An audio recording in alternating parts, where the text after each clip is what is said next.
Hello and welcome. मैं Devesh Shri Ram coaching classes एक बार फिर आप लोगों का वेलकम करने आ गया और लेकर के आया हूँ इंदिरा आवास योजना। बहुत ही यूनिक योजना है और मज़ेदार योजना है। उम्मीद है आप लोगों को अच्छे से समझ में आएगा। वीडियो को पूरा देखें और पूरा देखने के बाद पसंद आता है तो लाइक करें, है ना। और ये योजना जो मैं प्रधानमंत्री आवास योजना के बारे में चर्चा किया था पिछले वीडियो में, और इस योजना में ज़्यादा कुछ अंतर नहीं है, लेकिन ये ऐसा है कि अभी इसको बंद कर दिया गया है और इसको बंद करने के बाद फिर प्रधानमंत्री आवास योजना को लागू किया गया है ना इसके जगह पर। तो देखेंगे, ज़्यादा कुछ नहीं है, बस थोड़ा सा समझेंगे। और ये ऐसा है कि इससे भी प्रश्न बन सकता है, ऐसा नहीं है कि बंद हो गया तो इससे प्रश्न नहीं बनेगा, तो थोड़ा सा ध्यान देंगे, है ना। चलो शुरू करते हैं इसको। तो इंदिरा आवास योजना जो है इसका शुरुआत किया गया था 1985 में, है ना। इसका शुरुआत कब किया गया था? 1985 में। और ये केंद्र प्रवर्तित योजना है ना। मैं कल ही बताया था कि केंद्र प्रवर्तित योजना को कैसे समझना है, कैसे जानना है। तो सबसे पहले इसको ध्यान देंगे, इंदिरा, है ना। इंदिरा गांधी कौन थी, है ना। केंद्र से रिलेटेड थी ना कि राज्य के रिलेटेड? तो केंद्र से, तो केंद्र प्रवर्तित योजना है ना।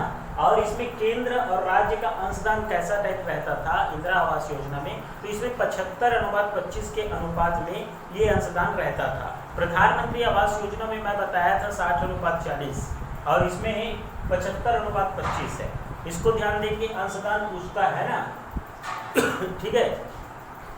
विशेषता क्या है कि जिलेवार राशि का निर्धारण भारत सरकार द्वारा किया जाता है। इसमें जिलेवार राशि का निर्धारण कौन करता है इंदिरा आवास योजना में? तो इसमें भारत सरकार के द्वारा जिलेवार राशि का निर्धारण किया जाता है। ठीक है। तो इसको जिलेवार भेजा जाता है। जैसे प्रधानमंत्री आवास में क्या होता है, जनपद भी होगा, विकासखंड स्तर पर और फिर जिला स्तर पर, है ना, ऐसा होता है ना। इसमें जिलेवार राशि का निर्धारण किया जाता था। और कौन करते थे जिलेवार राशि का निर्धारण? तो इसमें भारत सरकार के द्वारा जिलेवार राशि का निर्धारण किया जाता था। ठीक है। और हितग्राहियों को राशि जिला पंचायत द्वारा बैंक या पोस्ट ऑफिस के माध्यम से उपलब्ध कराई जाती थी। विशेषता में याद रखेंगे राशियों का, है ना। राशि को कैसे टाइप भेजा जाता था, तो हितग्राहियों को कैसे दिया जाता था? तो हितग्राहियों को राशि जिला पंचायत द्वारा बैंक या पोस्ट ऑफिस के माध्यम से, है ना, उपलब्ध कराई जाती थी। और इंदिरा आवास की इकाई लागत, है ना, इकाई लागत भी देखेंगे। इससे पहले मैं पुराना जो बताया इसको याद रख लेंगे। हितग्राहियों को राशि उपलब्ध कैसे कराया जाता था? तो जिला पंचायत द्वारा बैंक या पोस्ट ऑफिस के माध्यम से उपलब्ध कराया जाता था। ठीक है। और इंदिरा आवास की इकाई लागत कैसा था? तो मैदानी क्षेत्रों में 70,000 रुपया राशि, है ना, आवंटन किया जाता था। इंदिरा आवास योजना के अंतर्गत इकाई लागत किस टाइप का था, कैसा था? तो मैदानी क्षेत्रों में 70,000 रुपये और जो नक्सल क्षेत्र है, नक्सल प्रभावित क्षेत्र है IAP, उस क्षेत्र में 75,000 रुपये इकाई लागत थी, है ना। याद रखिए इसको, 70,000 रुपये मैदानी क्षेत्रों में और नक्सल क्षेत्रों में 75,000 रुपये। ठीक है, इसको याद रखेंगे। फिर देखेंगे पात्र हितग्राही। तो पात्र हितग्राही को 6 बिंदु में समझेंगे, है ना। सबसे पहले देखेंगे कि BPL सर्वे के आधार पर हो। पात्र हितग्राहियों का चयन कैसे किया जाता है इंदिरा आवास योजना में? तो BPL सर्वे के आधार पर किया जाता है। पहला बिंदु है ना। इसको याद रखेंगे, BPL सर्वे के आधार पर हितग्राहियों का चयन किया जाता है। दूसरा बात क्या है? दूसरा बिंदु ये है कि PGT मतलब होता है प्राइमिटिव ट्राइबल ग्रुप, है ना। प्राइमिटिव ट्राइबल ग्रुप जो नक्सल क्षेत्र है, वो नक्सल क्षेत्र के, है ना, सभी लोग हितग्राही पात्र होंगे। ठीक है, नक्सल क्षेत्र के PGT सीधा याद रख लेंगे, PGT, है ना। PGT लोग भी पात्र होंगे। और तीसरा बिंदु है वनाधिकार अधिनियम के लाभार्थी। जो वनाधिकार अधिनियम के लाभार्थी होंगे, है ना, वनाधिकार अधिनियम के लाभार्थी होंगे, उन लोग भी इंदिरा आवास योजना में पात्र होंगे। ठीक है। वैसे परिवार जो वनाधिकार अधिनियम के लाभार्थी हैं, वैसे परिवार भी इंदिरा आवास योजना के पात्र होंगे। ठीक है, 3 बिंदु हो गया। चौथा बिंदु देखेंगे, शारीरिक रूप से जो दिव्यांग है ना, जो शारीरिक रूप से दिव्यांग है, वैसे व्यक्ति को 40% तक के, है ना, 40% तक के इसमें इंदिरा आवास योजना में हितग्राहियों के रूप में पात्रता प्राप्त होगी। ठीक है, 40% है ना। कौन लोग? जो शारीरिक रूप से दिव्यांग होंगे। और पांचवा बिंदु है कि समस्त बीपीएल परिवार, जो बीपीएल परिवार हैं, जो बीपीएल मतलब गरीबी रेखा से नीचे जीवन यापन करते हैं, उन लोग भी पात्रता होंगे, है ना, उन लोगों को भी पात्रता होगा, उन लोग भी पात्र होंगे इंदिरा आवास योजना में। ठीक है। और छठवां बिंदु है जो विधवा होंगे, तलाकशुदा होंगे, परित्यक्त होंगे, ऐसी महिला जो विधवा, तलाकशुदा एवं परित्यक्त होंगे, है ना, जो जीवन यापन कर रही हो, विषम परिस्थिति में जीवन यापन कर रही हो, ऐसे महिला भी इसमें पात्र होंगे इंदिरा आवास योजना में, है ना। एक बार और देखेंगे इसको, विधवा, तलाकशुदा, परित्यक्त महिलाएं जो विषम परिस्थिति में जीवन यापन कर रही हो, ऐसी महिला भी इंदिरा आवास योजना में पात्र होंगे। ठीक है ना, समझ में आया। इसको देख लेंगे, इंदिरा आवास योजना हेतु संपर्क किससे करें। तो इंदिरा आवास योजना हेतु संपर्क किससे करना है, तो सरपंच या फिर सचिव, सरपंच या सचिव से संपर्क करना है। ठीक है, इंदिरा आवास योजना के लिए वर्तमान में इस योजना का पुनर्गठन करके, इंदिरा आवास योजना को वर्तमान में पुनर्गठन करके 25 जून 2015 से प्रधानमंत्री आवास योजना शहरी, है ना, प्रधानमंत्री आवास योजना शहरी कब बनाया गया, प्रधानमंत्री आवास योजना शहरी 25 जून 2015 इंदिरा आवास योजना का पुनर्गठन करके 25 जून 2015 को और 1 अप्रैल 2016 को, 25 जून 2015 को प्रधानमंत्री आवास योजना शहरी बनाया गया और 1 अप्रैल 2016 से प्रधानमंत्री आवास योजना ग्रामीण, इन दोनों का संचालन किया जा रहा है ना। किसका पुनर्गठन करके, इंदिरा आवास योजना को। समझ में आया। चलो तो बात करेंगे आम आदमी बीमा योजना के बारे में, है ना। आम आदमी बीमा योजना की शुरुआत 2 अक्टूबर 2007 को किया गया था। कब किया गया था, तो आम आदमी बीमा योजना की शुरुआत 2 अक्टूबर 2007 को किया गया था, लेकिन क्या छत्तीसगढ़ में लागू कब किया गया, तो 1 फरवरी 2009 को छत्तीसगढ़ में आम आदमी बीमा योजना को लागू किया गया, है ना। बहुत इंपॉर्टेंट है, ध्यान देंगे थोड़ा सा, है ना। आम आदमी बीमा योजना की शुरुआत प्रारंभ कब किया गया था, तो 2 अक्टूबर 2007 को किया गया था, लेकिन छत्तीसगढ़ में लागू कब किया गया, तो छत्तीसगढ़ में 1 फरवरी 2009 को लागू किया गया, 2 साल बाद, है ना। 1 फरवरी 2009 को लागू किया गया। आम आदमी बीमा योजना का उद्देश्य क्या है, तो आम आदमी बीमा योजना का उद्देश्य है कि भारत सरकार द्वारा जीवन बीमा निगम के सहयोग से ग्रामीण भूमिहीन परिवारों के लिए बीमा लागू करना, बीमा करना। ठीक है, समझ में आया। किसका बीमा करना है, इसको याद रखेंगे, भूलने वाली बात है ना, इसी में कंफ्यूजन होगा। किसमें होगा कंफ्यूजन, ग्रामीण भूमिहीन परिवारों का बीमा किया जाएगा, है ना। किसके सहयोग से, तो भारत सरकार द्वारा जीवन बीमा निगम के सहयोग से ग्रामीण भूमिहीन परिवारों के लिए बीमा किया जाएगा, है ना। इसका उद्देश्य है आम आदमी बीमा योजना का। पात्र कौन होंगे, है ना, पात्रता के बारे में देख लेंगे थोड़ा सा। इसको 3 बिंदु में समझने का प्रयास करेंगे पात्रता को, कि पहला पात्रता देखते हैं पहला बिंदु में कि सदस्य की आयु 18 से 59 वर्ष के बीच होना चाहिए, है ना। जो आम आदमी बीमा योजना में जिसका बीमा किया जाए, है ना, उसका आयु कितना होना चाहिए, तो 18 से 59 वर्ष के बीच होना चाहिए। कितना होना चाहिए, 18 से 59 वर्ष के बीच होना चाहिए। और दूसरा बिंदु क्या है पात्रता का, तो ये है कि बीपीएल परिवार का सदस्य होना चाहिए, है ना।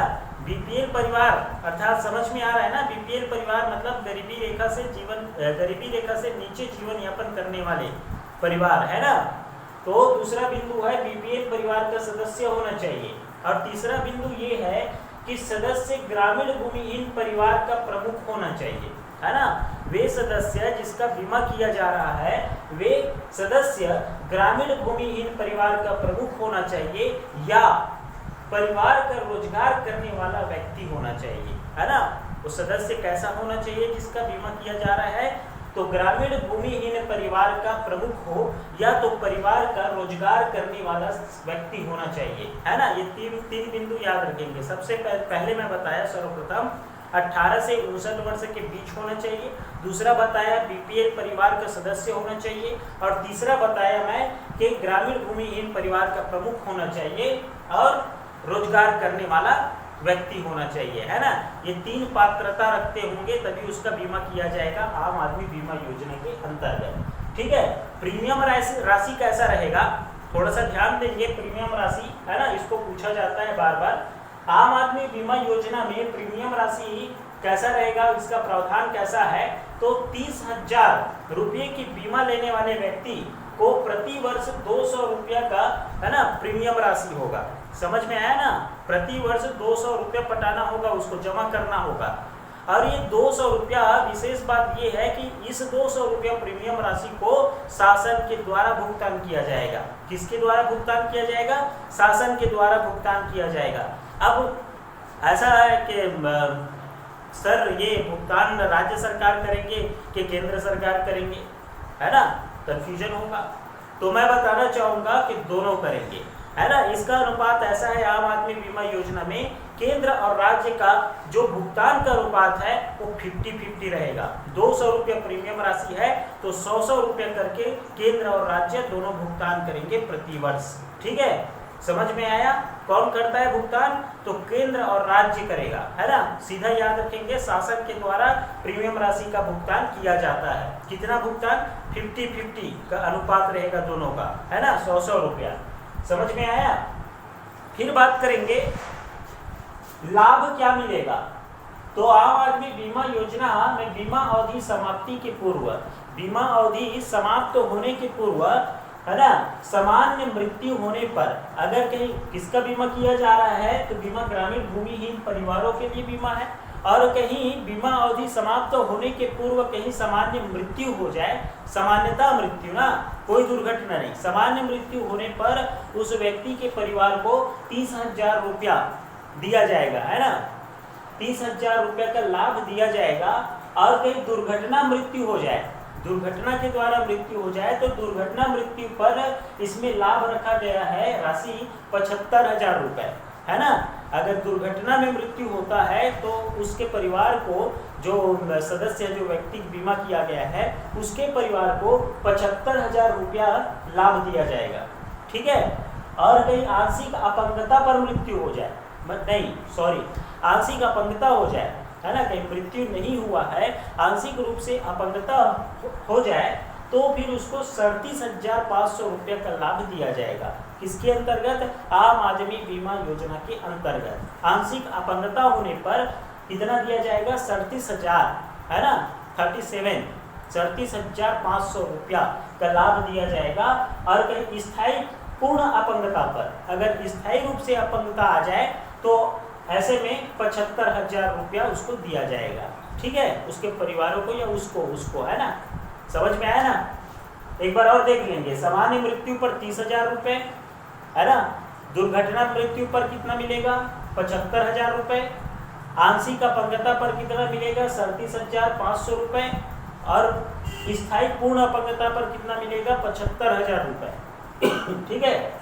उपलब्धि क्या है आम आदमी बीमा योजना का, तो इस योजना के अंतर्गत अब तक 3,61,073 परिवारों का बीमा किया जा चुका है। कितने परिवारों का, 3,61,073 परिवारों का बीमा किया जा चुका है। किस योजना के अंतर्गत, आम आदमी बीमा योजना के अंतर्गत 3,61,073 परिवारों का अब तक बीमा किया जा चुका है ना। विशेष बात ये देखेंगे कि 100 रुपया की छात्रवृत्ति दी जाएगी। छात्रवृत्ति का भी प्रावधान किया गया है ना। किसको दी जाएगी, तो वैसे बच्चे, है ना, जो ग्रामीण भूमिहीन परिवारों से है वो, और कहीं इन लोगों के जैसे माता हो, पिता हो, है ना, रोजगार करने वाले हो जो परिवार के सदस्य, और उसका बीमा किया जा रहा है, और उसका कहीं मृत्यु हो जाए, दुर्घटना हो जाए, दुर्घटना पर मृत्यु हो जाए, आंशिक अपंगता आ जाए, या फिर स्थायी पूर्ण अपंगता आ जाए, तो ऐसे मतलब कमाऊ जो सदस्य है उसके बच्चे को छात्रवृत्ति का भी प्रावधान किया गया है। छात्रवृत्ति कितना दिया जाएगा, 100 रुपये दिया जाएगा, है ना। ध्यान देंगे इसको, कितना छात्रवृत्ति का प्रावधान किया गया है, 100 रुपये का। ठीक है, एक बार और देख लेंगे अच्छे से, है ना, समझ में आ जाएगा। उम्मीद है अच्छे से समझ में आएगा। वीडियो पूरा देखें, है ना, और अपना नोट करते जाइए। और जैसे कहीं पे भी जैसे लगता है कंफ्यूजन टाइप, तो वीडियो को तुरंत देख लें, है ना। ठीक है। ओके, थैंक यू, जय हिंद।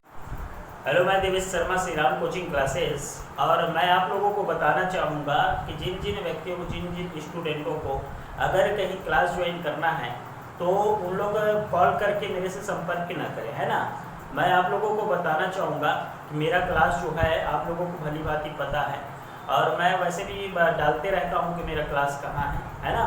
तो वहाँ आके संपर्क करना, ठीक है। और ऐसे कॉल करके सर फीस कितना है और सर क्लास टाइम कितना है ना, ये अच्छा बात नहीं है। कॉल करके नहीं पूछना है, जो है वहाँ आ जाओ, क्लास आ जाओ, क्लास आ करके बात करो, है ना, ठीक है।